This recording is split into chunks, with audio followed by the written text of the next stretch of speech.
en el culto que instauró Dios a través de Moisés.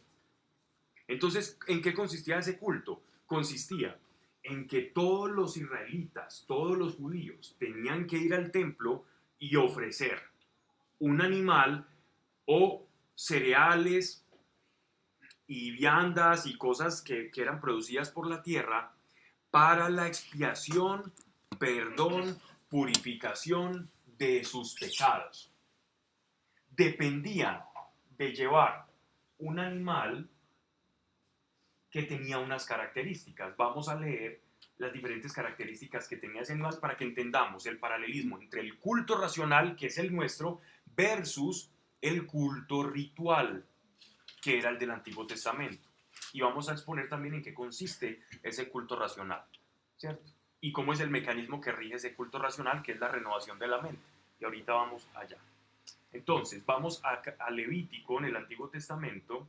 Levítico es toda la ley que Dios le dio a los sacerdotes, todos los estatutos, por decirlo de alguna manera, en la que los sacerdotes presentaban ese culto a Dios, ese culto a través de todo ese sistema sacrificial y de ritos. Entonces, Levítico capítulo 22, del 19 al 24, dice lo siguiente: deberá presentar un macho sin defecto para que le sea aceptado. Es decir, este culto necesita de un animal sin defecto. ¿Qué puede ser un defecto en un animalito? Tú sí que lo debes saber. Un defecto en un animalito para ellos era que tuviese, por ejemplo, una pezuña entrecortada, que tuviese una orejita rasgada, sí, o que no pelos de otro color. Pelos de otro color para el tipo de sacrificio que se iba a hacer. Eso para ellos era un animal, o un animal enfermo, ¿cierto? O el más pequeño de la manada, ¿ya? Y esto era eso se consideraba un agravio, porque a Dios se debe ofrecer para expiación de los pecados lo mejor.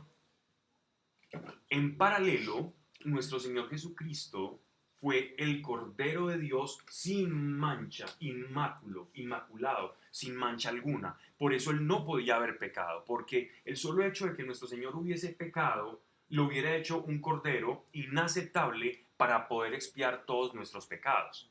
Por eso nuestro Señor fue perfecto moralmente en todos sus caminos. De esa manera pudo ofrecerse como sacrificio vivo, literalmente como oveja al matadero, según habla el profeta Isaías, ¿no? Entonces, de la misma forma, en el Antiguo Testamento había una exigencia ritual supremamente escrupulosa, según vemos en Levítico y vamos a leer en otros pasajes. Podrá ser un toro, un cordero o un chivo. Tanto toro, cordero o chivo deben de tener esa peculiaridad, ser sin mancha, ser lo mejor de la manada.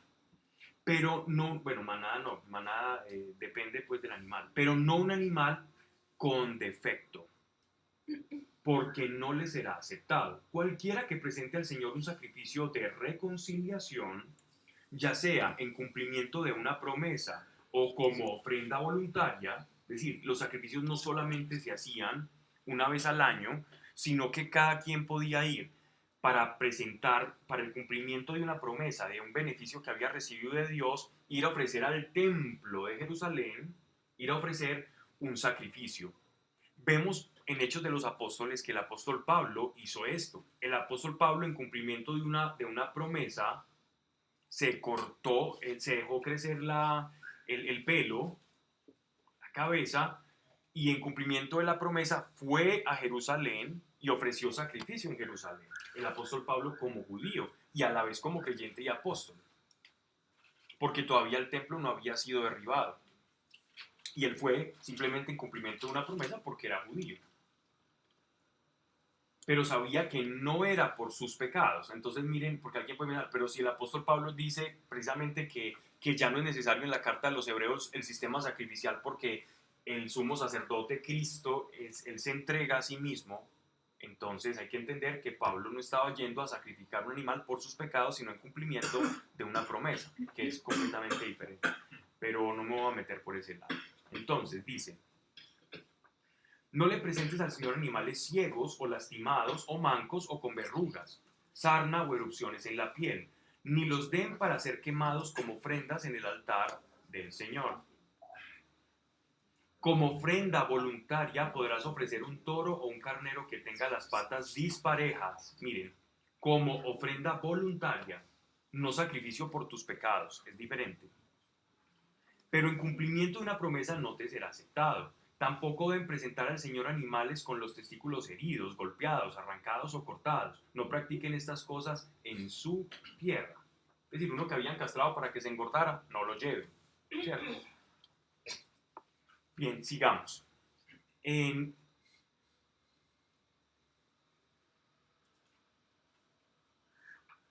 Esto dice el Levítico. Vamos a ver entonces qué dice luego en el Evangelio. ¿Qué dice, perdón, el profeta Isaías? El Señor dice, ¿En qué capítulo? Isaías capítulo 1, versículo 11, del 11 al 17.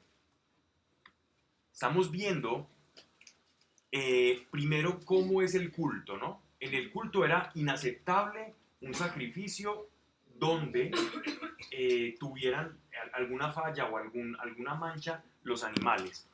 Pero poco a poco los profetas comenzaron a enseñar cuál era el propósito de los sacrificios, cuál era el sentido de aquellos sacrificios. Miremos Isaías 1:11.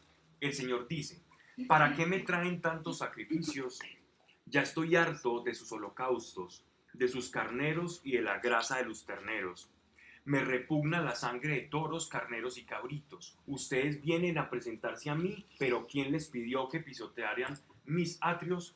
No me traigan más ofrendas sin valor. No soporto el humo de ellas. Ustedes llaman al pueblo a celebrar la luna nueva y el sábado, pero yo no soporto las fiestas de gente que participa el mal. Empecemos a entender quiénes eran los profetas y qué era la ley. ¿Cierto? Recuerden que la ley es un sistema de reglas, pero los profetas Dios los enviaba para explicar cuál era el sentido de la ley. Cada profeta que llegó a este mundo, que Dios permitió que viniese y lo llenaba de su Espíritu Santo, era para enseñar cuál era el propósito, los principios de esa ley. ¿Verdad? Sigamos. Oseas capítulo 6, versículo 6. Lo que quiero de ustedes es que me amen y no que me hagan sacrificios, que me reconozcan como Dios y no que me ofrezcan holocaustos. ¿Okay? Sigamos en Miqueas, capítulo 6, versículos del 6 al 8. Estoy redoblando la cantidad de versículos que doy acá porque para que entendamos el matiz de cómo los mismos profetas nos van explicando cuál es el sentido de los sacrificios. Y que el sacrificio mismo es algo exterior. El sacrificar a un animal, a un cabrito, a un toro, un becerro, es un acto externo. Y recuerden lo que el apóstol Pablo venía diciendo sobre la ley, que la ley es exterior, pero no puede cambiar el interior del hombre. Por lo tanto, el sistema sacrificial es exterior como la ley, pero no puede cambiar el interior del hombre. Sin embargo, a través de los profetas, Dios va anunciando que lo que quiere cambiar en el hombre no es su exterior ni su comportamiento, sino la motivación interior que lo lleva a comportarse de una u otra manera. Es la semilla que después es el germen que poco a poco se va a transformar en el Evangelio, pero que fue inoculado desde la ley y que a través de los profetas fue regado. Y cuando llegó el cumplimiento de los tiempos, nuestro Señor llegó para instaurar y explicarnos a nosotros en qué consistía la ley. Y sus apóstoles fueron en últimas aquellos voceros que terminaron de redondear toda la faena para explicarnos cuál o cómo es el proceso de la salvación en nosotros. Entonces, dice en Miqueas capítulo 6 del 6 al 8. ¿Con qué me presentaré a adorar al Señor Dios de las alturas? ¿Me presentaré ante Él con becerros de un año para ofrecérselos en holocausto? ¿Se alegrará el Señor si le ofrezco 1000 carneros o 10,000 ríos de aceite? Es decir, sacrificios cruentos e incruentos. ¿O si le ofrezco a mi hijo mayor en pago de mi rebelión y mi pecado? El Señor ya te ha dicho, oh hombre. Estamos hablando aquí del profeta Miqueas. Es decir, ya había sido anunciado por otros profetas aquello de lo que estamos hablando. Él simplemente era un eco, un altavoz de. Miren lo que dice. El Señor ya te ha dicho, oh hombre, en qué consiste lo bueno y qué es lo que Él espera de ti. Que hagas justicia, que seas fiel y leal y que obedezcas humildemente a tu Dios. La ley te va llevando desde lo exterior hacia lo interior. Y es eso a lo que apunta el Evangelio. Es eso a lo que apunta el Espíritu Santo. El Espíritu Santo no vino a trabajar sobre tu exterior. El Espíritu Santo vino a trabajar sobre tu interior, no sobre tu exterior. Pero trabajando sobre tu interior, cosas exteriores vas a reflejar. Algún día hablaremos de eso. Jeremías, el Señor Todopoderoso, el Dios de Israel, dice en el capítulo 7 del versículo 21 al 23. El Señor Todopoderoso, el Dios de Israel, dice a su pueblo: ofrezcan todos los holocaustos y sacrificios que quieran y coman de esa carne. Pero cuando yo saqué a sus antepasados de Egipto, nada les dije y ordené acerca del holocausto y sacrificios. Lo que sí les ordené fue que me obedecieran, pues así yo sería su Dios y ellos serían mi pueblo.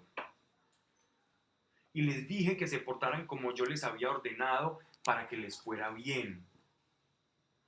Dice el Salmo 40, versículo del 7 al 9.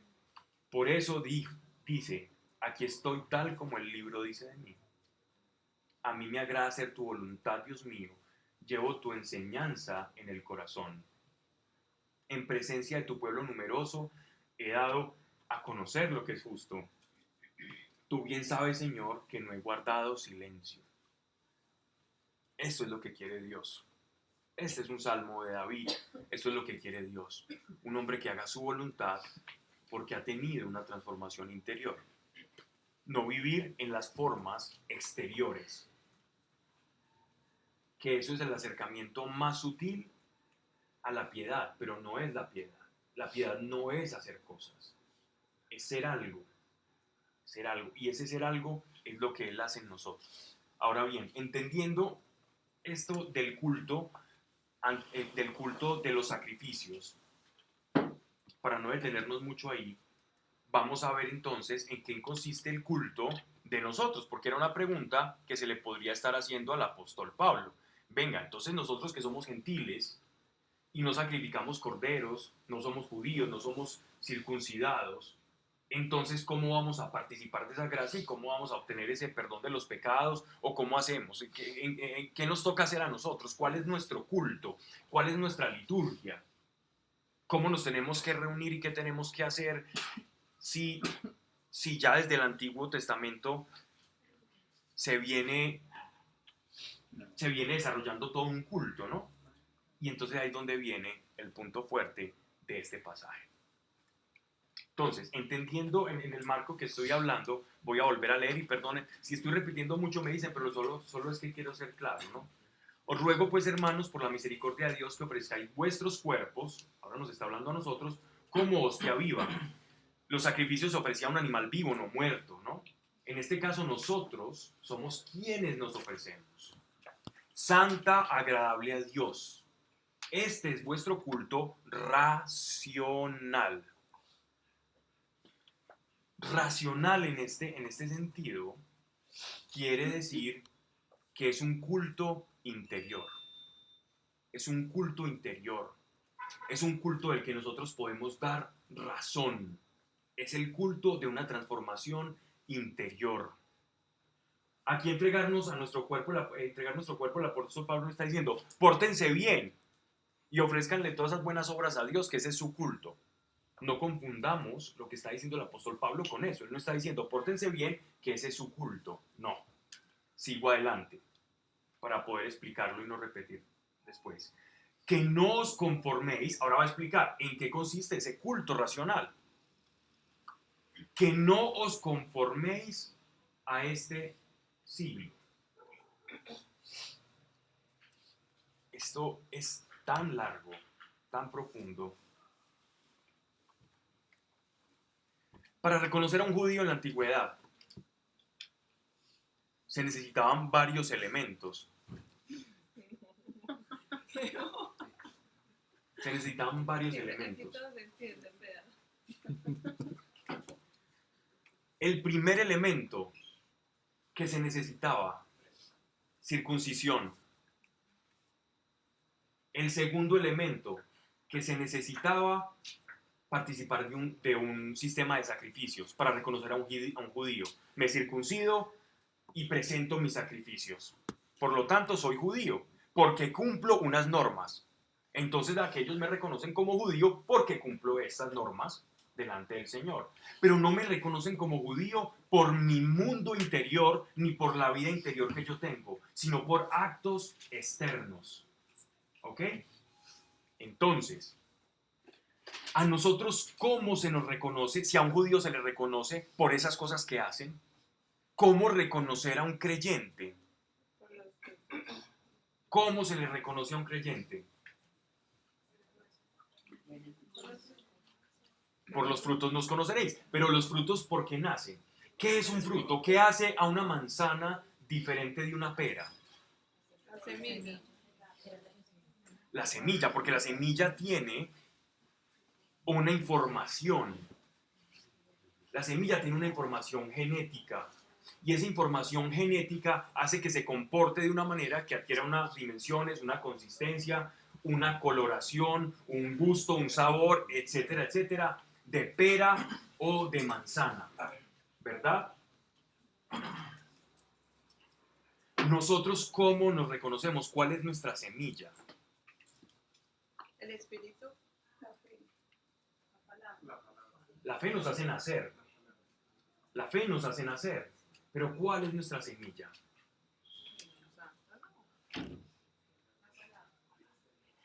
Escucho ofertas. El Espíritu Santo. Alguien lo dijo. Ya lo han dicho. Pero como un poquito timorato. Jesús en nosotros. Jesús es la semilla.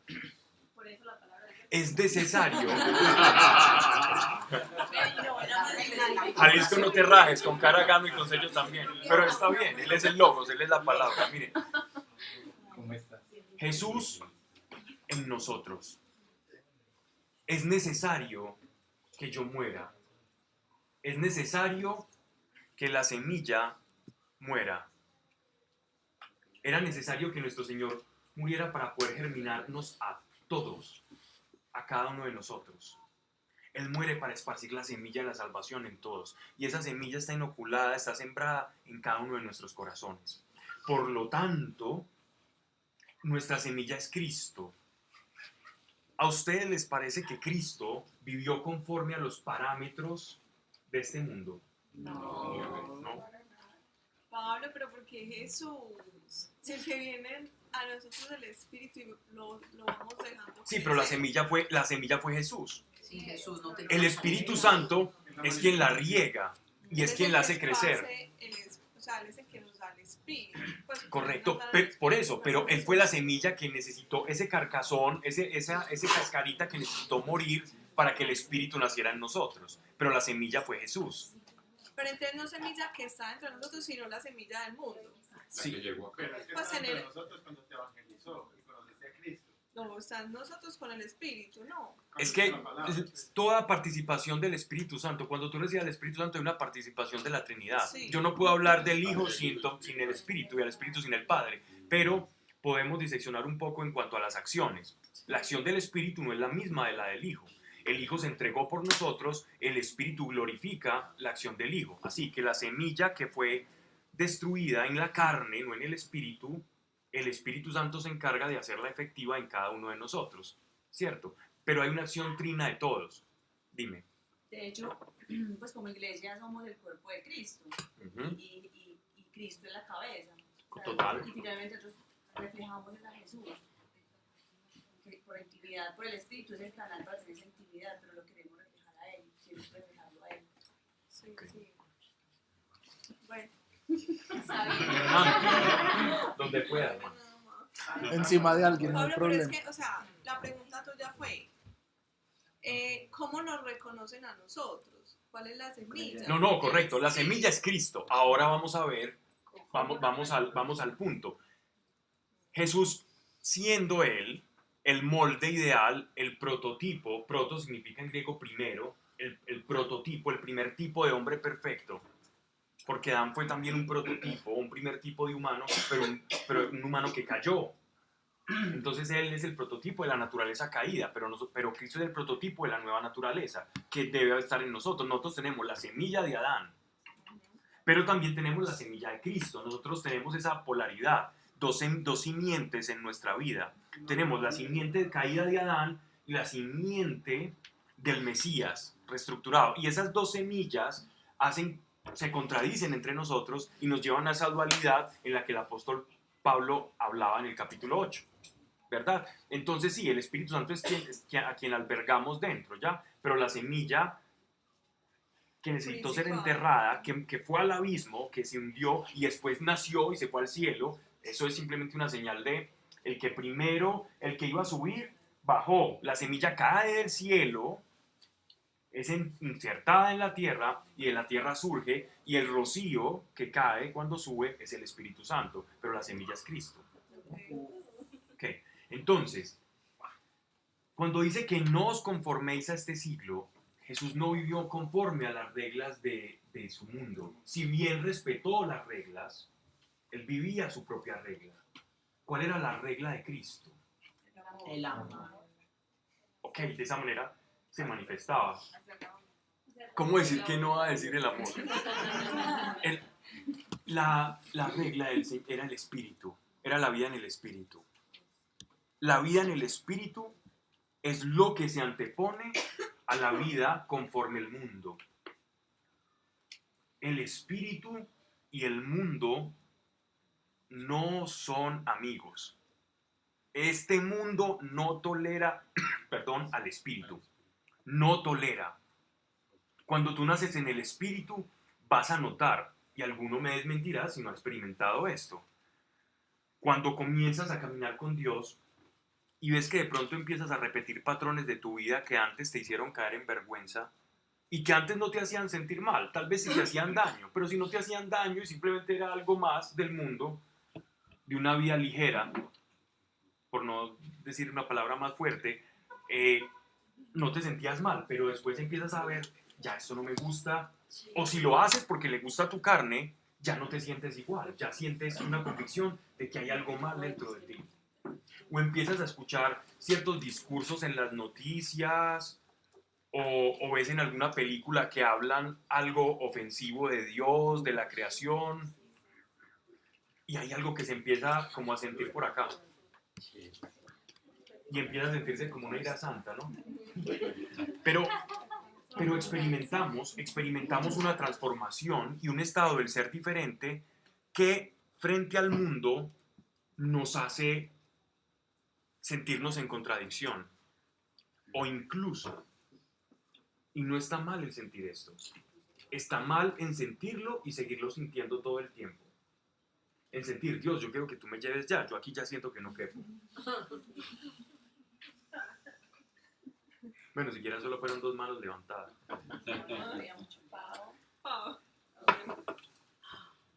Muchas veces decir, Dios, porque yo no me siento acá. Antes estaba feliz en mi trabajo y sentía que cuando me ascendían era lo mejor y ahora siento que esto no me llena. Siento que necesito algo más, porque esa nueva naturaleza te demanda algo diferente, un alimento que no puede dar el mundo. Eso es no conformarse al mundo. ¿Ok? El problema es quedarnos en inconformidad con el mundo sin llenarnos de lo que Dios verdaderamente nos quiere llenar. Ahí sí es el peor de los estados, porque no estás en una silla ni en la otra y es terrible. Entonces... Pero puedes explicar eso mejor. ¿Qué estás tratando de eso?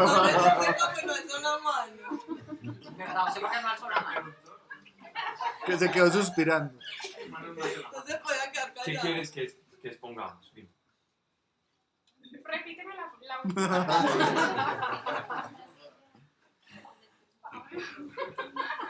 ¿Cómo es que empieza a hacer? A ver, tú dijiste, no nos podemos quedar. En la inconformidad, Ajá. sino buscar lo que Dios tiene, porque Dios no quiere que estemos... A ver, siempre vamos... Pero ahí estás hablando de propósito. Estoy hablando 100% de propósito. Ok.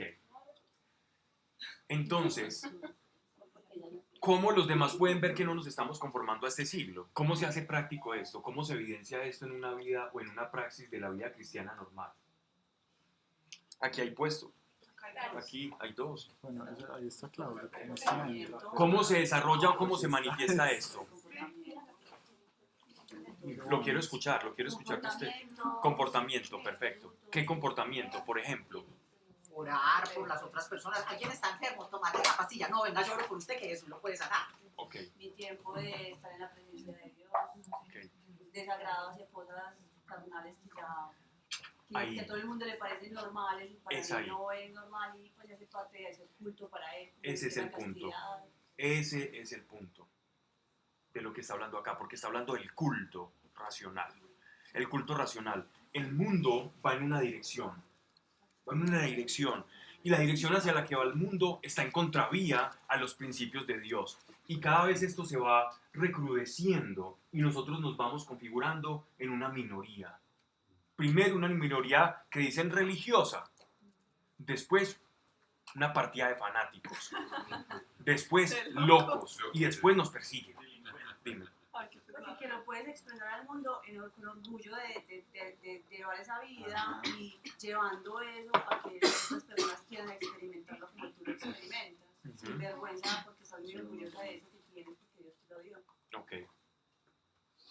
Que no os conforméis a este siglo, sino que os transforméis. Quien se conforme a este siglo, o quien es conforme a este siglo, significa que se quedó con la semilla de Adán, con la naturaleza caída. Que la naturaleza caída te parece muy encantadora, que te parece muy bueno ser como un animalito encantador, que no escuchas al espíritu, que no sabes que tienes un espíritu trascendente, que piensas que te vas a encontrar con Dios simplemente cuando te mueras y que vivamos, comamos, que mañana moriremos y que vayas pasando por el mundo sin preguntarte por qué estás acá y simplemente vayas asumiendo la vida como algo que pasa. Y de esa manera no tienes control sobre tu vida, sino que la misma vida y lo que el mundo imparte tiene control sobre ti. Eres un autómata simplemente de una cantidad de sistemas que te van imponiendo, sin conocer realmente cómo o por qué fuiste diseñado o para qué llegaste aquí a este mundo.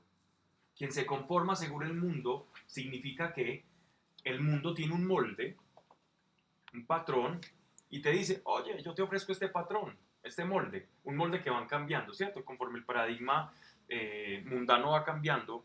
Cuando digo mundano me refiero al mundo, no a lo malo, aunque ya sabemos que el mundo no es muy bueno. Entonces, tengo este molde, ven, encaja en este molde. Si tú no encajas en este molde, eso sí, serás rechazado y sufrirás. Lo mismo hicieron con nuestro Señor Jesucristo. Lo mismo hicieron con sus apóstoles y con sus profetas. Quien empieza a desencajar en el mundo lo va a rechazar y lo va a escupir. Es lo normal que te ocurra. No creas que cuando llegas a Dios, todas las personas te van a mirar con amor. Todo lo contrario. Te van a mirar con juicio. Porque primero lo rechazaron a Él. Y si lo rechazaron a Él, pues ¿qué esperas que hagan contigo? Pero bendito sea Dios que tiene una multitud de hermanos, ¿no? Para podernos mirar a la cara y saber que no estamos locos. Y Geraldine me cuenta que soñó algo, que tuvo una visión, o que le pasó esto, que Dios le mostró en el corazón. Te van a decir, esta mujer es una borderline, necesita ya, tiene un patrón esquizoide. Dios mío, está como que le habló Dios, como que Dios me habló al corazón. Esta se lo está inventando. Y mandarle inmediatamente al psiquiatra. Bendito sea el Señor que existe la iglesia y que podemos entender estas cosas cuando son del Espíritu. Entonces, una iglesia que se conforma al mundo es una iglesia que va al abismo, que va al precipicio. Si tú estás viendo que tu vida va en camino hacia lo normal, hacia lo que todo el mundo hace, hacia lo que todo el mundo espera, hacia lo que todo el mundo ve y escucha, es señal inequívoca que no estás viviendo una vida en el espíritu y que el espíritu está completamente acallado en tu conciencia. Más, si por escuchar al espíritu, no porque lees esto y dices, no, yo voy a dejar de hacer esto y voy a hacer esto, no. Porque escuchando al espíritu, tú empiezas a sentir una emoción interior, una necesidad de, aquí ya me siento incómodo, aquí me siento mal, estás en un tipo de conversaciones o con personas que tú dices, yo no quiero estar acá, me estorba. He ahí una persona que ha nacido a la vida del espíritu. Pero recuerden que la naturaleza de Adán todavía sigue haciendo estragos en nosotros. Y la naturaleza de Adán tiene unos gustos. Y la naturaleza de Adán te va a decir, no, es que yo quiero encajar en un grupo o en este grupito. Entonces, para encajar en este grupo, tengo que renunciar a lo que el espíritu me está mostrando y negociar para parecerme un poquito más a ellos por miedo al rechazo. Y entonces empiezo a negociar con Dios. Voy a dejar esto, voy a irme con estas personas porque eso no es malo, es que yo me controlo, yo sé, ellos dicen y hablan barrabasadas y todo eso, pero hay que amarlos a todos y yo me voy a ir con ese grupito que yo sé que yo me controlo, ellos son así. Te estás engañando, completamente engañado, porque en ese grupito la fe viene por el oír. La fe que produce lo sobrenatural viene por el oír la palabra de Dios. Pero tú puedes tener fe en todo eso que pasa allá. Y poco a poco eso te va atrapando. Y esa fortaleza que tú creías tener comienza a perderse. No que nos vayamos a enclaustrar o a ir de anacoretas o a vivir en una cueva. No se trata de eso. Porque en el mundo estamos y como ovejas en medio de lobos. Pero no se trata de cenar, de comer, de cabalgar, de montar, de tomarnos selfies con los lobos. No se trata de eso. Dime. ¿Cuáles son los riesgos? Todos. Todos. Pues no, pero no, del mundo sí, pero de estar en el espíritu completamente. Ninguno.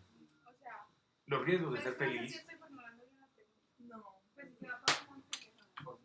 Hermano, nunca vamos a poder estar del todo en el espíritu. No. Tenemos a Adán, pues tenemos la No semilla hasta de que Adán. nos emancipemos de la antigua naturaleza. Pero si hay grados de vida en el espíritu. Así, claro. Y no es bueno ser un ejemplo. Para eso no. No. Sí es bueno ser un ejemplo, pero es muy difícil ser un ejemplo cuando eres parte de esos lobos. Y cuando comulgas con esos lobos. Cuando digo comulgar con esos lobos es compartir la intimidad con esos lobos, porque con los lobos vas a estar conviviendo siempre, pero no compartiendo la intimidad con esos lobos, ¿ya? Porque va a haber un rechazo. En algún punto te va a tocar tomar una decisión, o estoy con ellos o no estoy sin ellos. Va a haber algún punto de quiebre. Puede que al principio haya una convivencia sana, aparente, pero va a llegar un momento en el que te toque tomar una decisión. Nuestro Señor, para redondear esto lo hemos hablado mucho. Hay una palabra que es muy fuerte cuando Él dice, es que yo no vine a traer la paz, yo no vine a traer shalom aquí a la tierra. Y la gente, pero ¿cómo? Pero si tú eres el príncipe de paz, ¿cómo es que no vienes a traer paz a la tierra? No, yo vine a traer espada. Y los hijos se irán en contra de sus padres, y los hermanos en contra de otros hermanos. Jesús, son palabras de Jesús, no son mías. ¿Cómo el príncipe de paz, que sana enfermos y que ama sin condición, dice, vine a traer la espada? Se refiere a esa espada. Se refiere a la espada que cuando tú naces en el espíritu vas a entrar en contradicción con el mundo. Y de la misma forma que el pecado entra en contradicción con la santidad de Dios y esa fricción produce ira, cuando tú adoptas la naturaleza de Dios y comienza a desarrollarse Cristo en ti, entonces esa naturaleza va a ser chispa con el mundo y va a llegar un momento en que esa chispa sea tan grande que ya no puedas reconciliar ni siquiera, no dejar de amar al prójimo, no dejar de escucharlo, pero no intimar, es decir, es diferente, participar en la intimidad, porque la luz y las tinieblas nada tienen que ver. Pablo, Es que yo ¿Por qué lo entiendo- señalas ahí? tiene la duda Sí, de no que saben. por qué pues que suena contradictorio ser luz en las tinieblas. Pues que no puedo estar ahí, pero debo ser luz en las tinieblas. Entonces, Es que una cosa es ser luz en las tinieblas, otra es participar, de las tinieblas. claro. Porque yo puedo ser cómplice. Yo puedo ser Sí, cómplice. pero un ejemplo. Sí. Voy a poner un ejemplo bien contrastante, ¿cierto? Bien contrastante y bien fuerte para resaltar como hacían los judíos en la antigüedad. Ponían un ejemplo extremo, ¿cierto?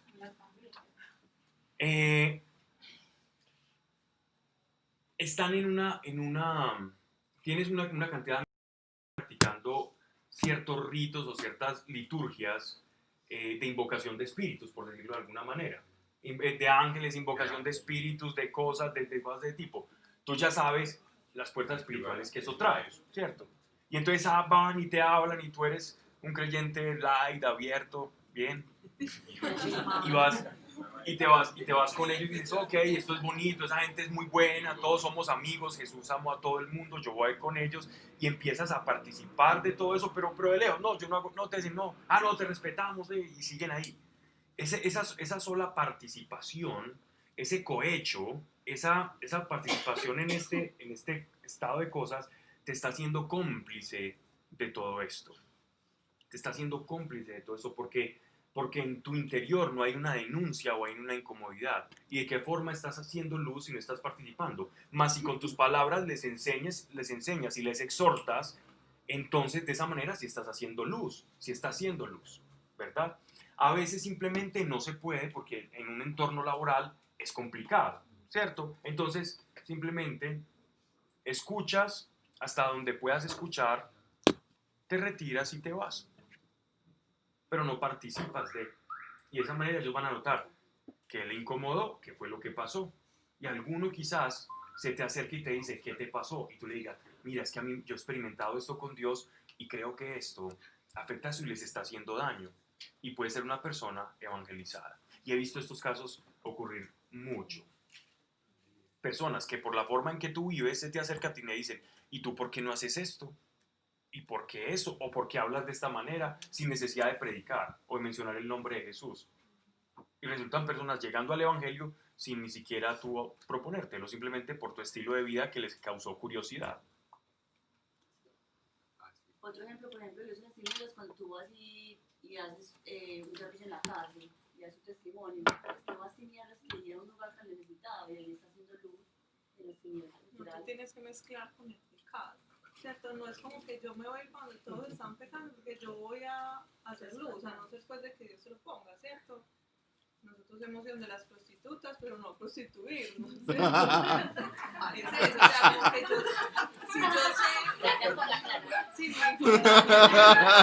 si yo sé que yo puedo ir a un lugar a esos y ser luz, puedo ir, pero si yo sé que hay un lugar donde puede ser mi tentación, Como una fiesta. sí, si vos sos muy fiestera y vos sabes que eso es una tentación para vos, no te vas con el cuento de que vas a hacer luz en la fiesta, terminás revuelta en la oscuridad, borracha, ya hablando de Dios. Y nos ha pasado a todos, yo creo, que en esa transformación no es borracho hablando de Dios, pero ahí no está haciendo luz. Está prendido, pero no está haciendo luz. Eso. Recuerden que estamos en no conformarnos a este mundo. Pablo, pero es el primer versículo donde Pablo los exhorta como prácticamente a sacrificarse como víctimas. No dio mucho en la iglesia primitiva para los mártires, digamos, para que la gente se martirizara, No. que sintiera que eso era lo que debía hacer. No, porque aquí la palabra, aunque muy buena la pregunta, aquí la palabra, él está utilizando en paralelo los sacrificios rituales como actos externos versus el sacrificio cristiano como un acto racional, no de su propio cuerpo.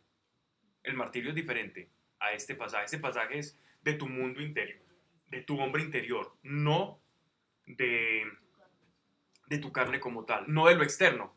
Y es muy bueno, Gregorio, que digas esto, porque externo acá es carne, y aquí está hablando es del mundo interior del hombre, no del exterior, que es la carne. Una persona podría decir, yo voy a entregar mi vida y mi cuerpo para perdón de mis pecados. No puede, es ineficaz. No puede. Voy a hacer este sacrificio para el perdón de mis pecados. No podés.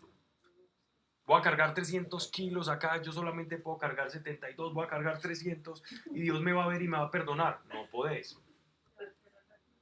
Ni cosas tan buenas como entregar tu propia vida. No puede pagar.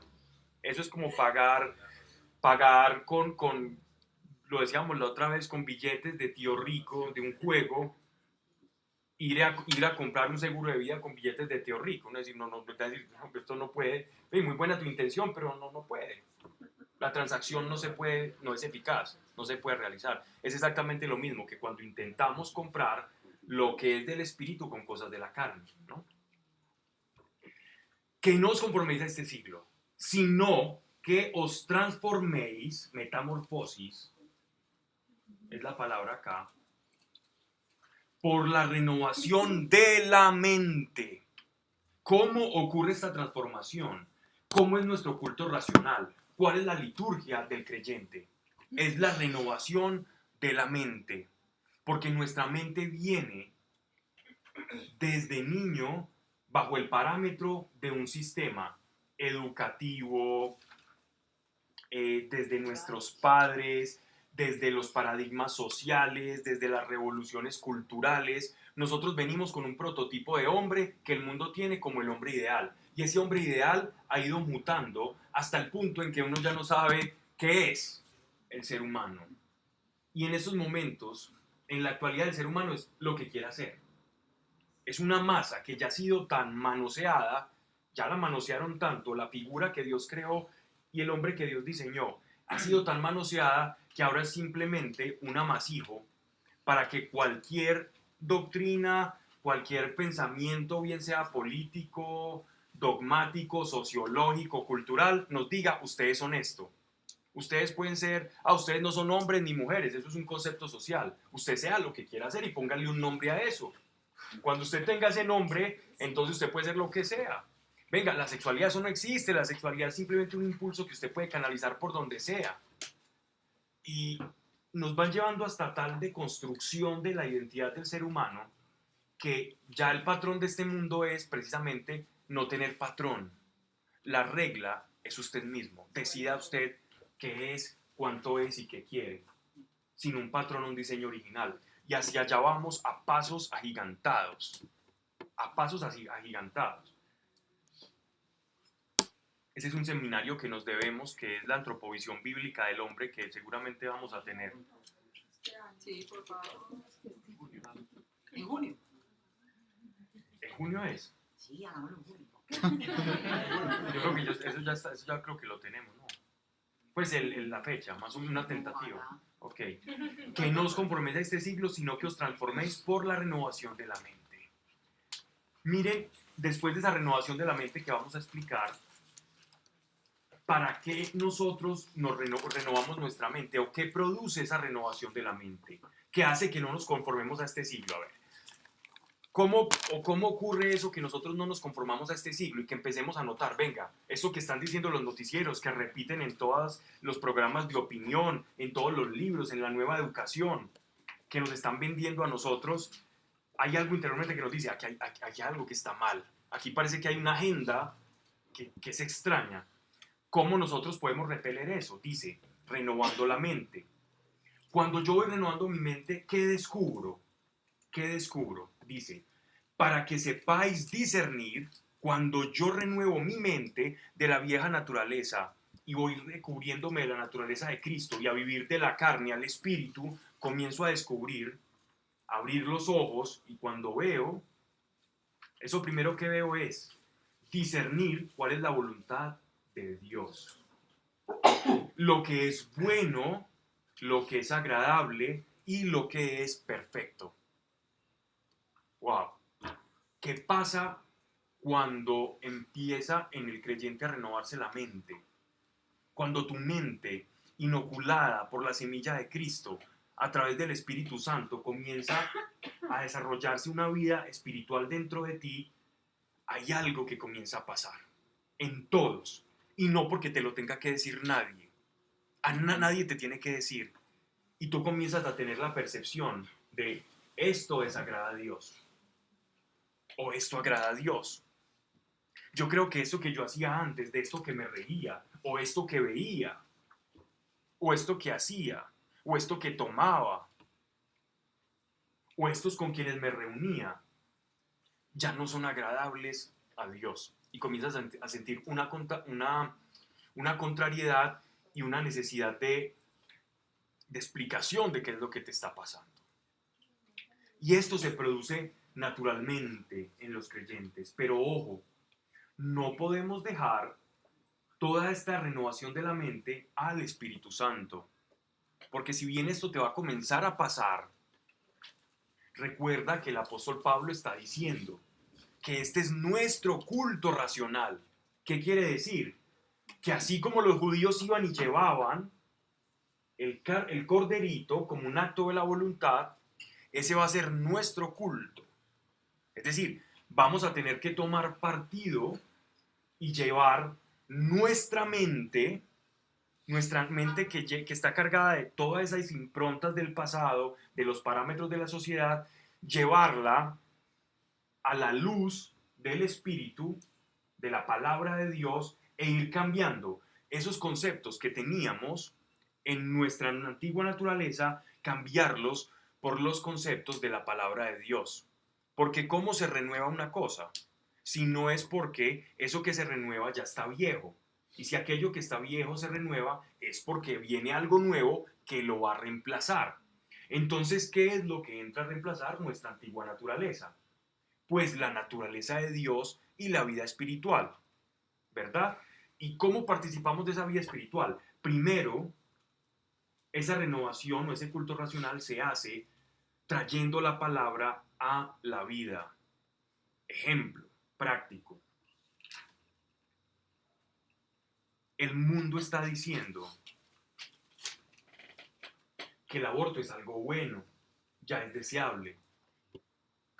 La Organización Mundial de la Salud, la ONU, tienen una agenda de aborto.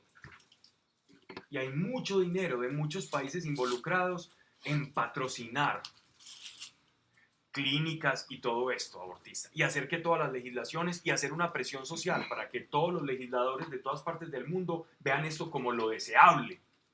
A tal punto que salen marchas de mujeres al principio y ya son mujeres y hombres saliendo con carteles diciendo que el derecho del cuerpo de la mujer.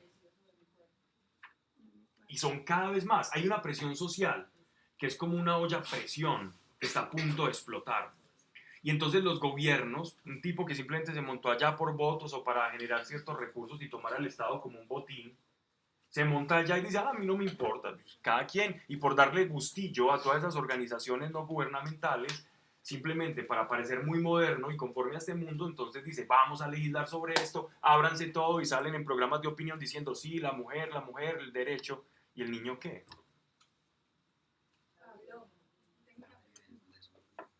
Escuchándote acá toda la postura Una horita. La postura del Papa Francisco, que es muy como abierta, ¿cierto? Como que unámonos todos, hay que aceptar.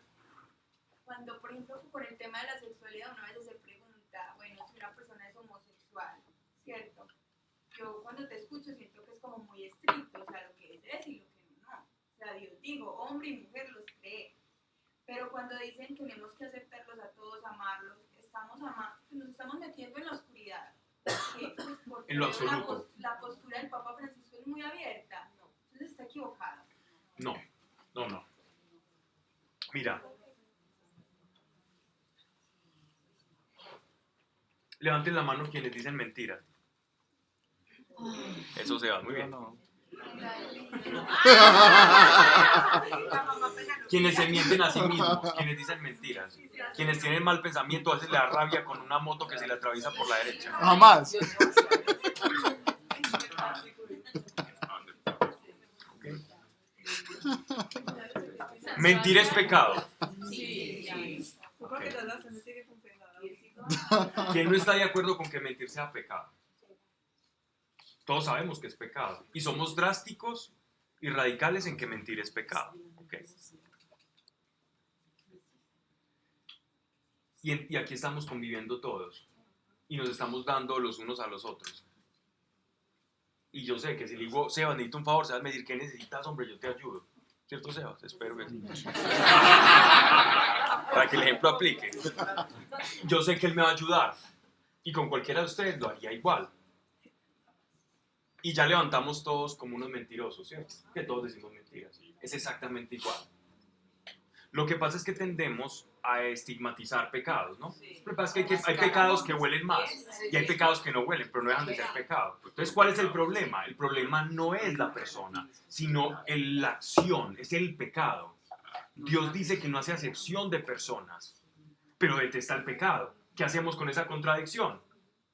Miren, nuestra naturaleza, la de cada uno de nosotros, está inclinada por concupiscencia, porque nuestro gen de nacimiento es una tendencia hacia el pecado, a pecar. Llamemos un hombre casado, muy bueno, que responde, que paga servicios, que le da besito a la esposa todos los días y que le abre la puerta y le da la bendición cuando se va a montar al carro. Como la mayoría de hombres. Claro, claro. Usar la mano. ¿Qué ocurre? Este hombre de pronto vio a una vecina muy querendona y ese día este hombre, digámoslo así, como se dejó seducir de la vecina querendona. ¿Ya? ¿A Dios le agrada eso? No le agrada, obviamente no le agrada. ¿Lo ama él? Sí. Es lo mismo. Entonces, si mi naturaleza, bien sea casado, heterosexual, como quiera ser, o el patrón de la persona correcta desde la escritura, siempre todos y cada uno de nosotros con esa naturaleza caída vamos a estar sujetos a la tentación de todos lados. El problema es qué hago yo con la tentación. Entonces yo, por ser mentiroso, no voy a decir, oye, no acepto mentirosos acá, voy a matar mentirosos. No se trata de eso. Pero no voy a decir que la mentira es buena y deseable. Voy a decir, lucho con la mentira, lucho con juzgar a las personas, lucho con la pereza y con la tibieza espiritual, lucho con a veces la falta de fe, lucho con eso. Pero cuando yo digo, es que eso es bueno, eso es deseable, sea así tranquilo que Dios lo hizo así. Yo no digo, es que Dios me hizo mentiroso. Yo digo, Dios me hizo, y en Génesis dice, yo los hice bueno, y ellos con sus decisiones van por lo malo. Ahí está el error, en que una condición se vuelva permisible, pero en sujetar. Yo conozco personas que tienen la tentación o la inclinación a que les gusten las personas del mismo género. Y esas personas llegan al evangelio y me tocó un caso muy fuerte en que esa persona dijo, pues yo sé, y ahora habla a otras personas y dice, a mí Dios no me quitó el gusto por otros hombres, no me quitó el gusto por otros hombres, pero yo siento en mi corazón que es mi tentación, así como la del casado, la tentación es ver a la vecina, pues no la mire. Es un problema de naturaleza con el que todos tenemos que convivir, pero el uno o el otro pues, si acepta que el desarrollo o el caer en esa tentación, ahí es donde se configura el pecado. No en la naturaleza pecaminosa, sino cuando el pecado se materializa, ahí es cuando está el pecado. Entonces, hice muy extensiva la explicación porque es la manera. Dios nos dijo, usted no va a juzgar a nadie. Pues aquí nadie está libre, ¿no? Que tire la primera piedra. Pero no por eso vamos a decir que la mentira es buena y que seamos todos mentirosos, que eso es muy bonito porque Dios nos ama. Esa es la diferencia. Bien. ¿Está bien así? Sí. Ok. Entonces dice,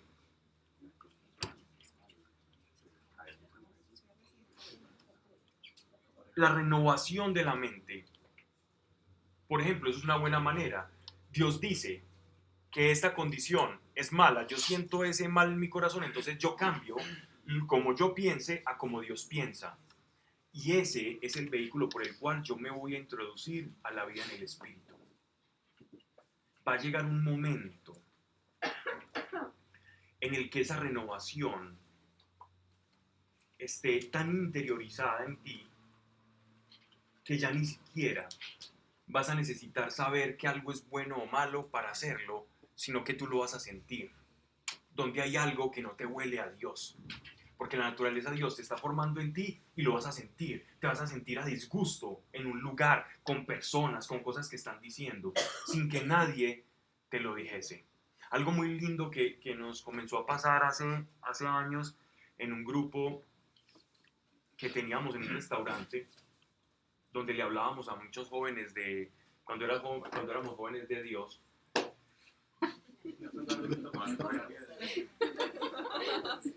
Quienes estábamos ahí. Y recuerdo que iban llegando a este restaurante, hablábamos, y nosotros nunca decíamos, esto es pecado, esto no, simplemente contábamos nuestros testimonios, orábamos por las personas y enseñábamos a vivir en la fe. Un poco de la promoción 2x1. Llegaban en parejas y salían. Porque uno estaba en contra de Dios, el otro no, y las personas por lo general preferían a Dios. Pero iban llegando al grupo y era muy simpático porque después hablando con ellos a los 2 o 3 meses que veía que eran recurrentes yendo al restaurante, se acercaban y decían, ve Pablo, es que me está pasando algo muy extraño. Yo, contame. Resulta que yo antes hacía determinadas cosas, iba a ciertos lugares y ahora sí me siento mal, no quiero ir. O me gustaba hacer esto y ya tengo rechazo. Siento ese rechazo. ¿Qué es lo que me está pasando? Ya estoy perdiendo mis amistades, ya me ven raro. ¿Qué es lo que me pasa a mí? Y esto comenzó a pasar en cada una de las personas que iban llegando. Sabíamos, entonces llegaban con su novio, escuchaban muy bien, parecía uno más interesado que el otro, después resulta que el que estaba como más apaciguado empezaba a correr en la fe, terminaba el novio dejando de ir o la novia y esa persona empezaba a caminar en Dios y a crecer, simplemente porque uno no se conformó a las reglas del mundo y empezó a escuchar el Espíritu y otro no, y otro siguió viviendo según los criterios del mundo. Y veías la vida en el futuro cercano de uno y del otro y wow, era impresionante lo que Dios iba haciendo. Entonces, lo bonito de esto es algo que nace o surge de manera natural, pero llega un punto en el que tú tienes que tomar la decisión y pese a que el Espíritu te está ayudando, tú eres quien tiene que hacer esa renovación de la mente. Eso tiene que partir de ti. Ese es un ejercicio que nosotros tenemos que hacer, así como ellos llevaban ese carnerito, nosotros tenemos que llevar nuestro antiguo molde, nuestro antiguo pensamiento y traerlo al templo. ¿Quién moraba en el templo? El Espíritu de Dios.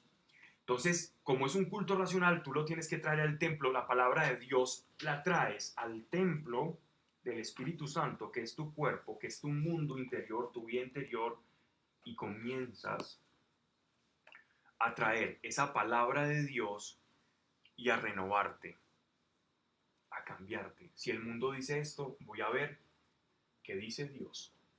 Si el mundo dice que el aborto es bueno, voy a ver qué dice Dios. Si el mundo dice bueno, vamos a ver si Dios dice malo. Si el mundo dice malo, vamos a ver si Dios dice bueno. Eso es renovar la mente. Y cuando voy renovando la mente, descubro cuál es la voluntad de Dios. Yo no puedo renovar la mente, yo no puedo conocer, la voluntad de Dios si no estoy practicando la renovación de la mente. Si yo no renuevo mi mente y escudriño qué Dios dice de esto, o sobre esto de mi vida, sobre esto del mundo, yo no voy a poder discernir cuál es la voluntad de Dios. Porque voy a tener un Dios, según mi interpretación, caída, no según una interpretación iluminada. Y cuando yo tengo un Dios según la interpretación caída, ahí es donde llega toda esa teología perversa. O hacer un Dios a mi molde, un Dios a mi capricho. No un Dios que es por sí mismo, sino un Dios que es para mí. Para yo sentirme cómodo, para mi ego, para sentirme bien. Yo no voy a donde ese Dios porque donde ese Dios uno no puede emborracharse. Ese Dios de ustedes uno no puede emborracharse, entonces yo voy a tener un Dios que tenga un poco de Baco, un poco de Dionisio y un poco del Dios de las Escrituras. El Dios de Jesús no es del Antiguo Testamento y yo voy mezclando y haciendo un popurrí y voy llegando como al Dios que se acomode a mí. Entonces de esa manera no vas a descubrir cuál es la voluntad de Dios para ti. Saben, a Dios no le gusta privar al hombre de cosas. A Dios le gusta darle al hombre cosas. Dios es dador por naturaleza. Dios es dador. Dios todo el tiempo está dando. Dios está dando. Dios nunca está esperando recibir nada. Siempre está dando. Es su naturaleza. Entonces cuando uno piensa, pero es un Dios que nos reprime, que nos priva de cosas. ¿Por qué nos priva de esto? Dios está privándote o te está quitando cosas que a la postre te van a destruir. Dios a lo que le dice al hombre, no hagas, no camines por allí, es porque estás yendo a tu destrucción. Yo que te hice sé a dónde te he de llevar, tú déjate llevar. Pero para saber por dónde te estoy llevando, tienes que conocer mis caminos. Y si no conoces mis caminos, que están reflejados en mi palabra, entonces ¿cómo vas a saber cuál es mi voluntad? Por eso es necesario ese culto racional, que es la renovación de la mente.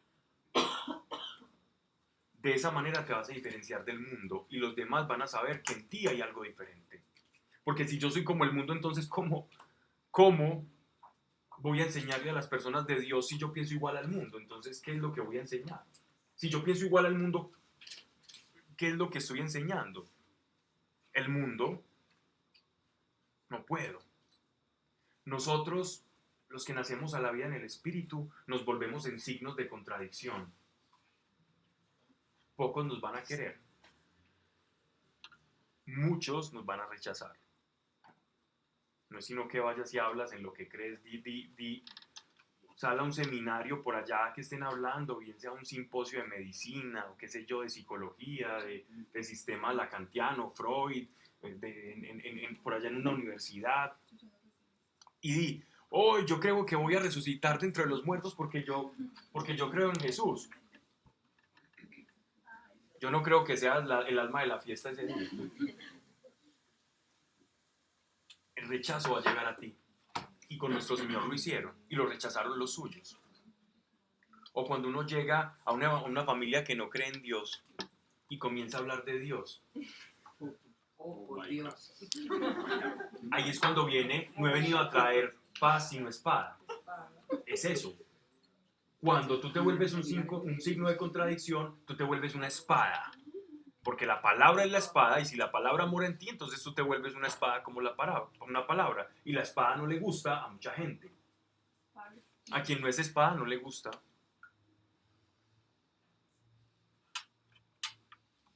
Es tremendo esto. Sigamos.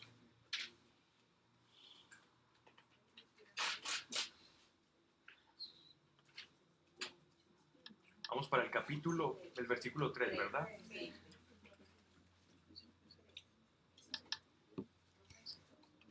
Vamos a ver si más adelante se presta la circunstancia aquí en la palabra, porque no tengo muy bien la referencia o no recuerdo en esos capítulos en la que Pablo habla del hombre interior. Creo que ya lo habíamos hablado. Me gustaría explicar qué significa ese hombre interior, pero para que no me lo dejen perder de vista de pronto en la próxima charla, para explicar sobre qué es el hombre interior al que se refiere Pablo. ¿Okay? Dice, versículo 3, por la gracia que me ha sido dada, os encargo a cada uno de vosotros. ¿Cuál es la gracia que le había sido dada al apóstol Pablo? Para no pensar que esto es simplemente retórica. Predicar a los gentiles. Esa era la gracia del apóstol Pablo, esa era su misión. Por la gracia que me ha sido dada, os encargo a cada uno de vosotros, o sea, como apóstol, que era la primera gracia, y la misión a los gentiles, os encargo a cada uno de vosotros no sentir a cada uno de nosotros de sí por encima de lo que conviene sentir.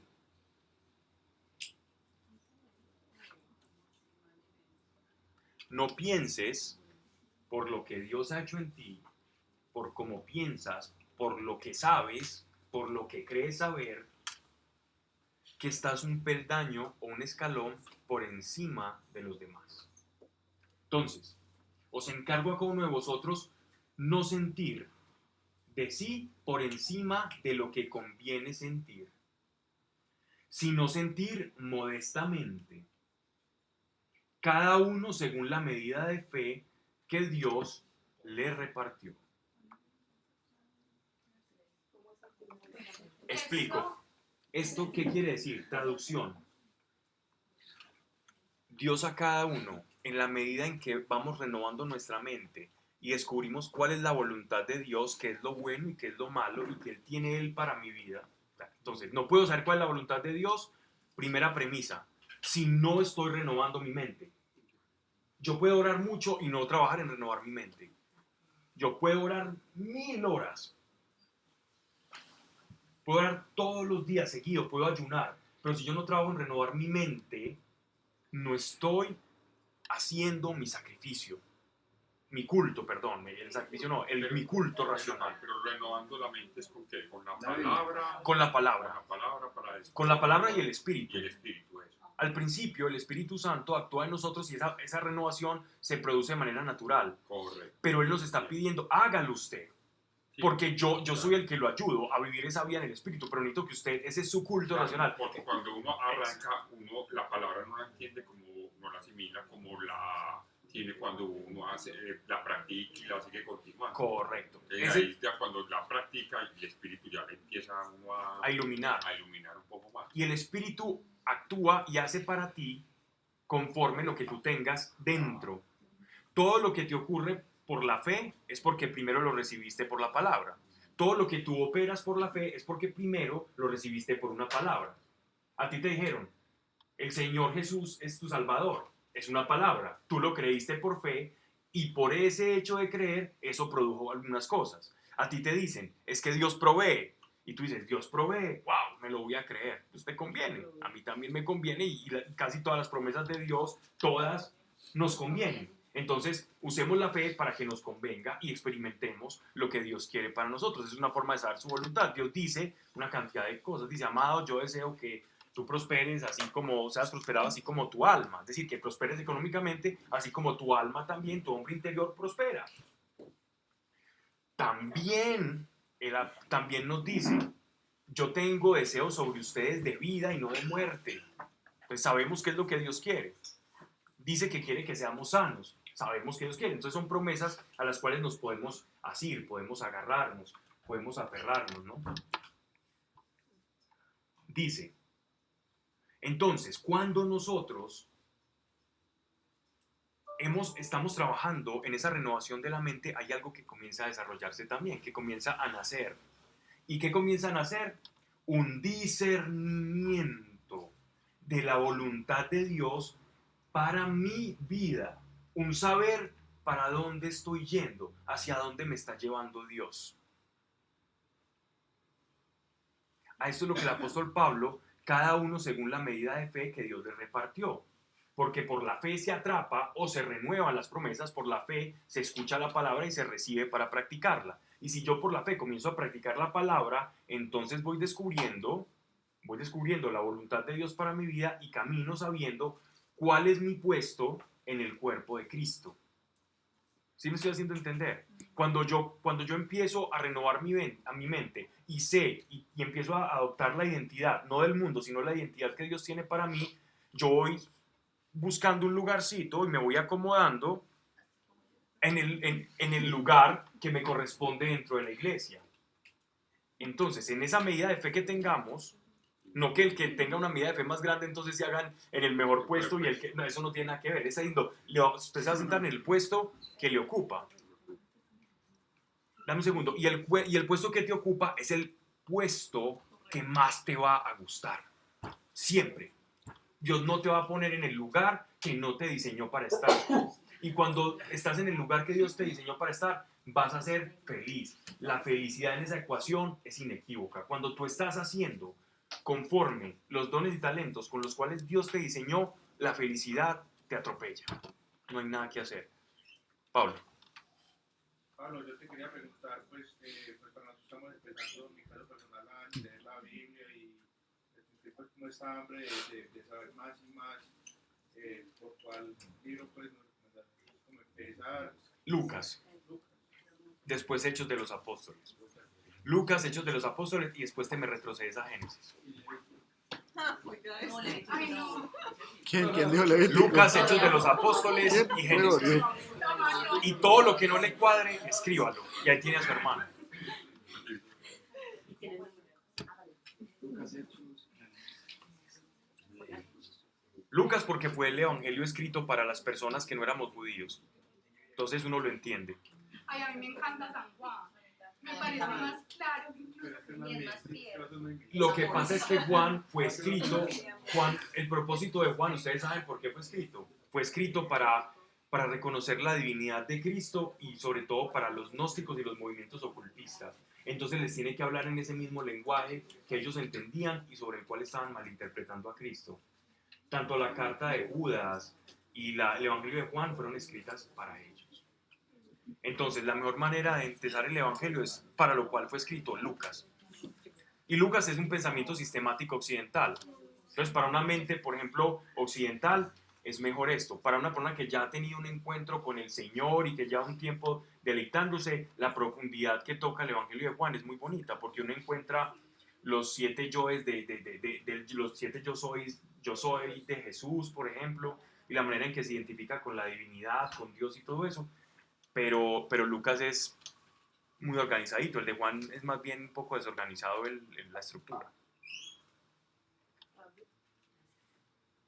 ¿Quién me habló? Entonces, moderadamente, pues del versículo que estábamos hablando, porque uno tiende a caer en que voy en un nivel, de que voy en pues cuando uno empieza a caminar con Dios.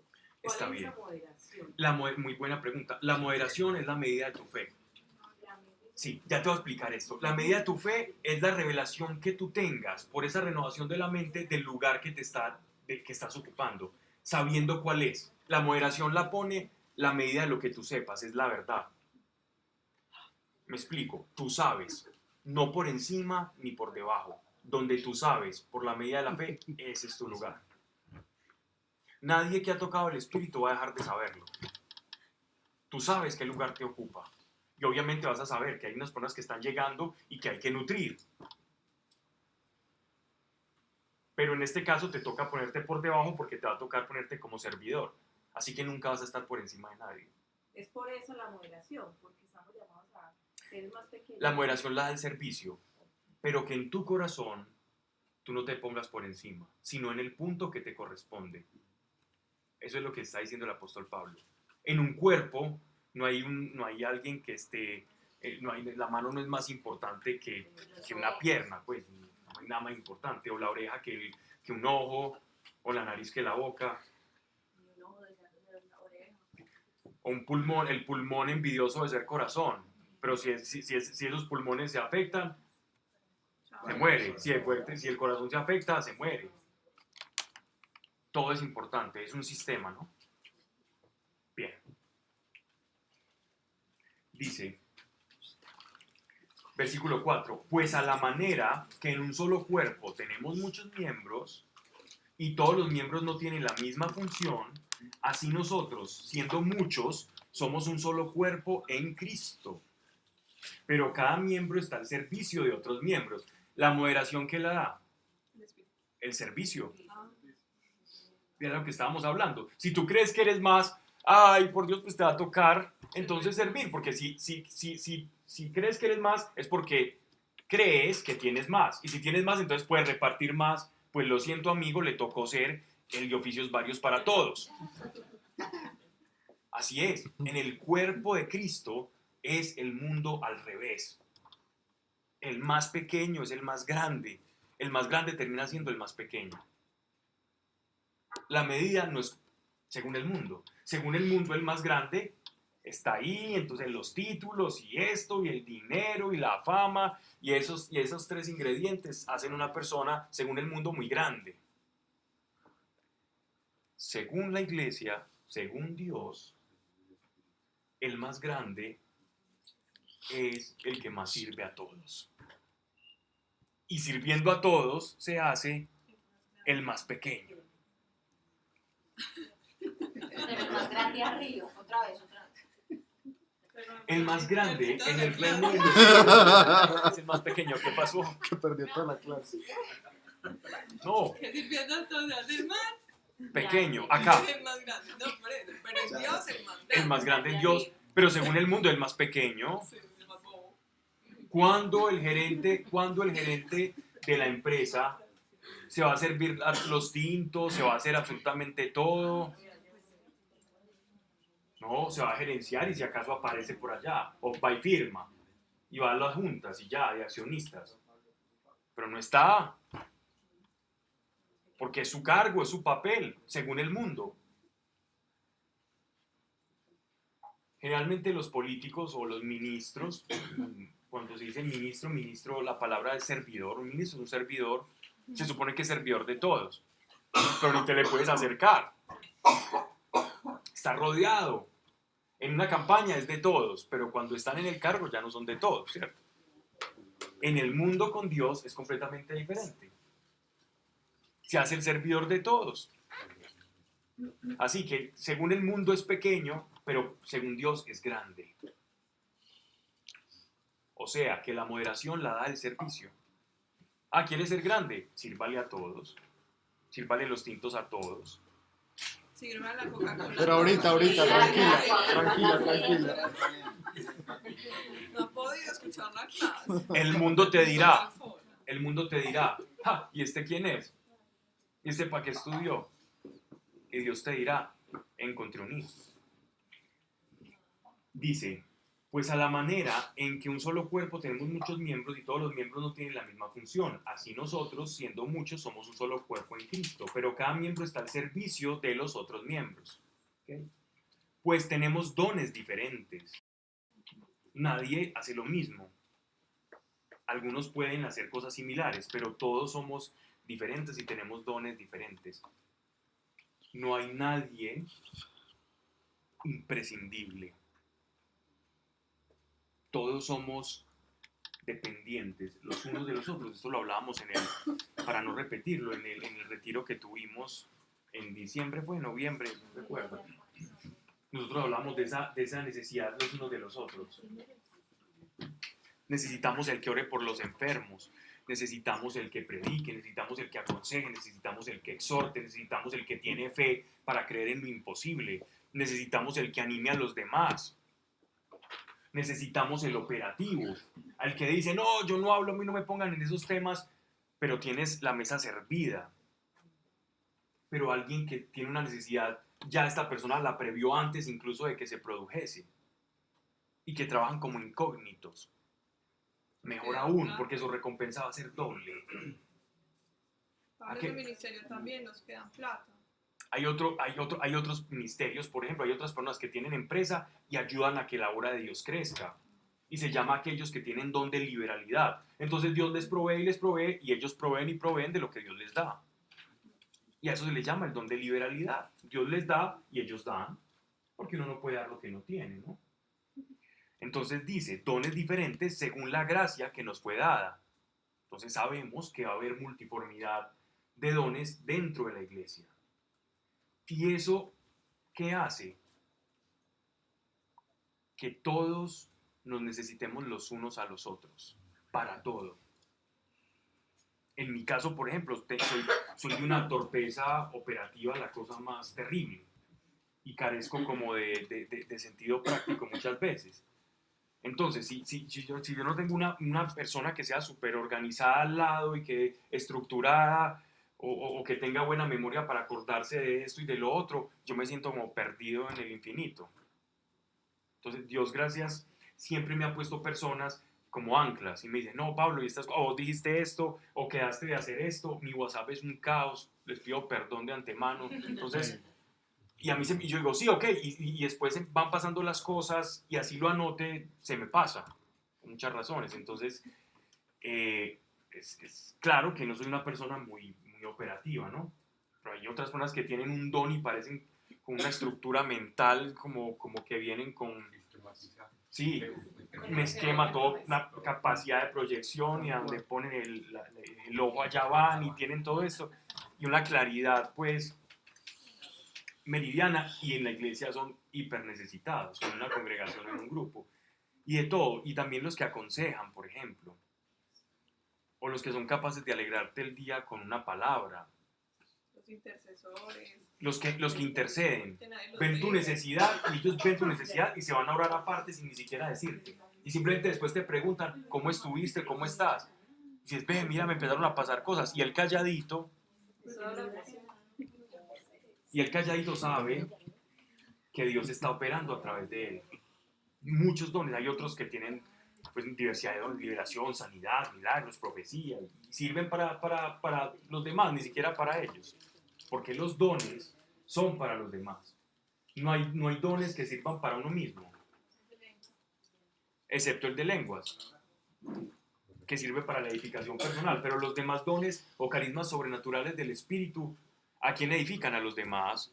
Oh, me voy a estar autoprofetizando y autoprofetizando. No le profetizas a los demás.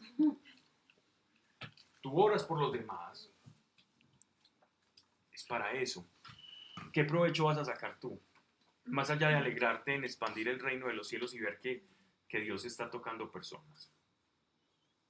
Dice, pues tenemos dones diferentes según la gracia que nos fue dada, ya sea la profecía, según la medida de fe, ya sea el ministerio para servir.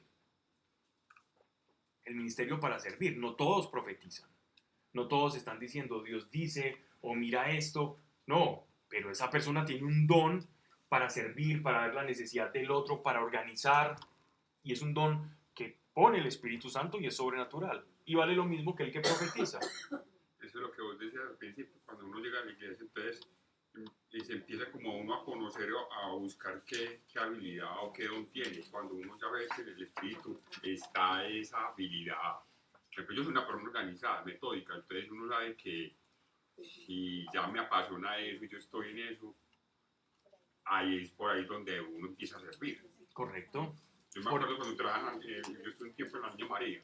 Entonces, lo que voy a decir es muy lógico, porque es que todos servimos, pues todos tenemos dones. Y el objetivo es servir. Pero el servir ¿con qué? Para eso está la comunidad. La comunidad es el servir de todos, porque si uno no tiene, todos no estamos articulados uno con el otro, el piñón o el motor de esa fuerza espiritual no se mueve. No se mueve. Y de hecho hay algo interesante y es que el don no se tiene que forzar. Es que me voy a esforzar a hacer esto. Cuidado, esfuérzate en hacer cosas, ¿cierto? Porque uno puede operar en el don y el don en sí mismo a veces necesita también un esfuerzo, ¿cierto? Yo tengo don de servicio, pero tengo que limpiar 120 sillas. Uno a las 70 ya dice, sí, el don como que se me está quedando. ¿Cierto? Y es muy normal. O servirle a una persona desagradecida, que no sepa que le serviste. Pues, cuando estás esperando gratitud de una persona, ten cuidado donde está tu corazón. Porque entonces lo que estás buscando es reconocimiento. Entonces, Yo leí en esos días algo que decía que para uno identificar los dones había como la percepción interior y la exterior. Entonces decía, lo que a ti te gusta y en lo que sientes que te va bien, más o menos pues como por ese lado es. Pero es mejor cuando viene al exterior, que es lo que la gente piensa. El reconocimiento. Respecto a eso. Si la gente dice como que bueno, si te va bien en eso, entonces hay como una alineación en que ese es el don que Dios puso en ti, pero decían como que tú crees que te va bien en eso, pero a ti te dicen como que no, por ese lado no es, por ejemplo, arreglar las sillas no te quedan bien, entonces queda uno de pronto forzando un don que uno creía que tenía, pero si las personas no coinciden con eso, que uno debía prestarle más atención. Correcto. A la Allá percepción. iba precisamente a ir después de lo que había dicho Andrés. Íbamos a ir a lo que nosotros, la percepción que tenemos de nosotros mismos debe ser validada por la iglesia, ¿cierto? Entonces yo empiezo a hablar aquí. Se desesperan. Es que yo muy bueno porque tengo mucha chapa y pe. Yo creo, bueno, si ya nos demoramos en un versículo, perdónenme la pantomima, ahora imagínense Ahora imagínense leyendo y yo pudiéndome sentir muy bien y que ese es mi don y peleando con todo el mundo. Pero obviamente, exteriormente, No. no es lo tuyo. Y evita la consejería también. Pero puedes orar con fe o interceder. ¿Okay? Suena un poco cruel, pero es una manera de Y lo que expresar. vos decís, porque es muy poco lo que estás diciendo, porque lo estás forzando. Claro. No es del espíritu que te nace. Cuando uno dice las cosas del espíritu, Los dones ministeriales no se prueban. No es algo que tú tengas que poner a prueba. Voy a ponerlo a prueba. Los dones ministeriales o los dones que tú tienes para ser parte de la iglesia simplemente surgen, son naturales. Tú vas encontrando ese lugar, no son forzados. Y los demás van a vindicar aquello que tú ya sabes en el corazón que eres. Eso es simple. Y sale de manera natural. Pero otra persona también te puede decir, yo he visto que tú haces esto y ocurren estas cosas, ¿por qué no lo haces? Hazlo y te vas a dar cuenta que de pronto tienes un don. La iglesia es un buen parámetro de medida. Pablo, pero por ejemplo con Moisés que le gustaba hablar, pues no entiendo ahí. Ahí le mandó a Aarón. Bueno, y de hecho no le gustaba mucho hablar.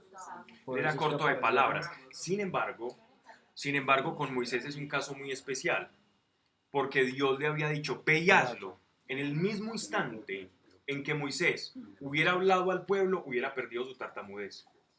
Pero por falta de fe, llamó a Aarón. Pero fue por un llamado de Dios, ¿cierto? ¿Sí me hago entender? Entonces, el problema de Moisés fue falta de fe, en que el Dios que lo envió lo iba a desembalar. A diferencia de Jeremías, pues. A diferencia de Jeremías. O Isaías Dios le dijo, vaya, siéntese en un ladrillo, acuéstese ahí, haga un dibujo de Jerusalén, del templo y todo eso, y la gente decía, este está loco. Y él lo hacía, y guarde silencio, y hacía que Isaías el profeta guardara completo, Ezequiel, que Ezequiel el profeta guardase silencio, y la gente veía esas locuras. Eso es diferente. Ok, aunque también estaba pensando en el caso de Moisés, sin embargo es diferente. De hecho, Moisés delegó su autoridad en Aarón, y por eso era Aarón el que andaba con la vara, ¿recuerdan? Era la vara de Aarón, y esa misma vara de Aarón es la que está en el Arca de la Alianza. Y miren que dicen, no es la vara de Moisés, la que Dios le entregó a Moisés, sino la vara de Aarón, porque Moisés delegó su autoridad. Pero nos muestra... Si Dios manda a un tartamudo a hablarle a multitudes y a todo su pueblo, es lo normal en la naturaleza humana decir, yo no voy, envía a otro.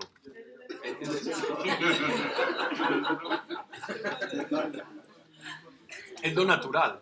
Ahora no, yo no muchas veces le he hecho a Dios, no envía a otro. Pero cuando Dios envía, Dios capacita. A quien Dios envía, Dios capacita. Si tú sabes que tienes un llamado, y ojo con esto que voy a decir, si tú sabes que tienes un llamado, no te preocupes. 1, ni por la provisión. 2, ni por el cómo se va a hacer. 3, ni por el qué dirán. Hazlo.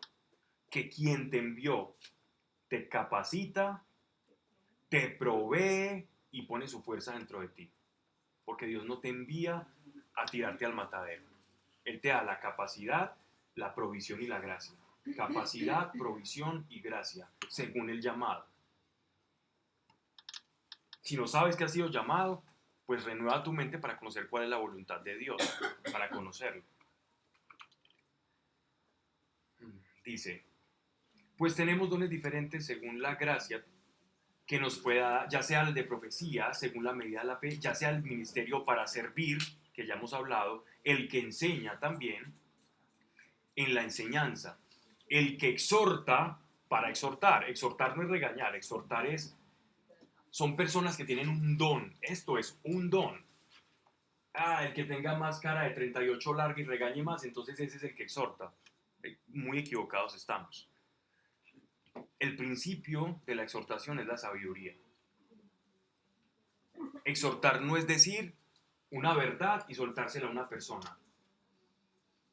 El exhortar es hablar con sabiduría a una persona y producir con sabiduría, que viene de Dios porque es un don de Dios, el que esa persona ponga esa acción que no está de acuerdo a Dios, la ponga en cuestionamiento y diga, ok, esta forma de ser o esto que estoy haciendo no es correcto, porque palabras sabias llegaron a su oído. Eso es exhortar, llamar a un cambio en una persona. Y el principio de la exhortación es la sabiduría, no la cara de regaño, ¿no? El que da, que es un don, dar es un don también, con sencillez, es decir, sin opulencia, sin presuntuosidad, sin decir, mira, es que yo te doy, es que yo, miren, vengo a dar. Hey, hola, hola, sí, digo una cosa y meto el billete de 50 y que todos vean. No, para sencillez es, doy porque sí, que si me vieron bien y si no me vieron también me da igual. Porque yo no lo estoy dando ni para que me vean ni para nada, sino para la obra de Dios y punto, y se acabó. Eso es la sencillez. La sencillez tampoco es misterio. Un misterio para hacer las cosas como, no, para que Dios dice que no me vean, entonces voy a ponerle misterio. No. Si te vieron sin misterio. Esa es la sencillez. Ser sencillo, genuino, y punto. Quien preside. Quien preside significa todo aquel que está detrás de la obra de Dios. En una asamblea, porque él está hablando en función de la iglesia. Quien organiza, por ejemplo, quien preside, en este caso de esta reunión que estamos teniendo acá, ¿quién preside? Quienes llegaron primero acá hicieron que todas estas sillas estuvieran acomodadas. No los vimos cuando lo hicieron, yo por lo menos no lo vi, yo llegué acá, siempre llego más o menos a las 7:15, y yo ya vi que todo ya estaba acomodado, que ya estaba esta cafetera, que la torta venía en camino, y eso se llama presidir. Quien preside, eso es esto, quien preside, quien hace antes de que todo esto se desarrolle, eso es un don. Tanto como el que enseña, tanto como el que profetiza, tanto como el que exhorta, tanto como el que aconseja, tanto como el que da. Está cumpliendo su papel delante de los ojos de Dios. Y en el cielo, en el libro de la vida, está quien lo hace de corazón y quien no. Dice, quien preside, presida con solicitud. Quien practica la misericordia, hágalo con alegría. Quien practica la misericordia, resulta que había un ministerio que generalmente se utilizaba más en que lo desarrollaran las mujeres, y este ministerio de misericordia era cuando llegaban personas a la iglesia con dificultades, con tristeza, con necesidades, pobres, enfermos. Habían muchos grupos de mujeres que los evangelizaban, los atendían y los alimentaban. Esto se refiere, el de la misericordia, hágala con alegría. Si usted lo hace como, lo voy a hacer para ofrecerle esto a Dios, hágalo aunque sea por el hermano. Pero de cara a Dios, organicemos el corazón, porque hay que hacerlo con alegría. Y si no está alegre mediante lo está haciendo, busque alegrarse en lo que está haciendo, que seguro va a encontrar la alegría. Cuando estamos practicando el don, te da alegría. Practicar un don da alegría, da satisfacción. Mucha insatisfacción, ya para terminar, que experimentamos en nuestra vida diaria es por el ocultamiento, por la no práctica o por el no expresarnos en los dones que nosotros tenemos. Mucho de esa insatisfacción, de esa desidia diaria, está en la no expresión de un don que el Señor nos dio para manifestar.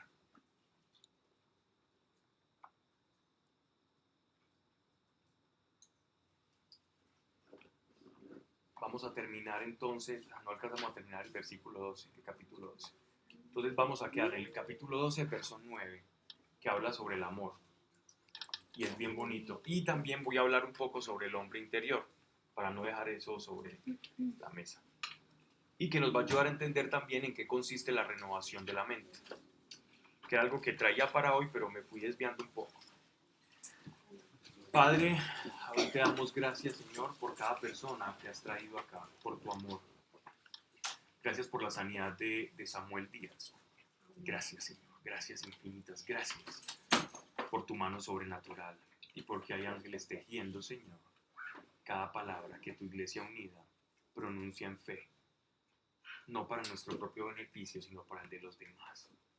Padre, que no se haya hecho aquí alguna cosa para perder el tiempo, sino, Señor, cada palabra, en cuanto haya sido revelada, Señor, por tu Espíritu, sea en nuestros corazones, produciendo la vida que tú has prometido que producirá. Pero ayúdanos, Espíritu Santo, a poner en práctica cada palabra para renovar nuestra mente y no ser conforme a este mundo, a este siglo que no te conoce, que te desecha y que incluso duda de tu existencia. Y todavía se preguntan, ¿dónde está Dios? ¿Dónde está el Creador? Cuando tú tantas veces has hablado y nos das a nosotros, tu cuerpo, una experiencia y nos adoptas como hijos, Señor. Ayúdanos, pues, a renovar esta nuestra mente y arrancar todos los despojos del viejo hombre para que esta nueva naturaleza sea formándose en nosotros y produciendo la figura del hombre ideal de Jesucristo de Nazaret, Señor, en cada uno de nuestros corazones. Así sea. Amén. Amén. Gracias, Pablo. De nada. Una tortilla.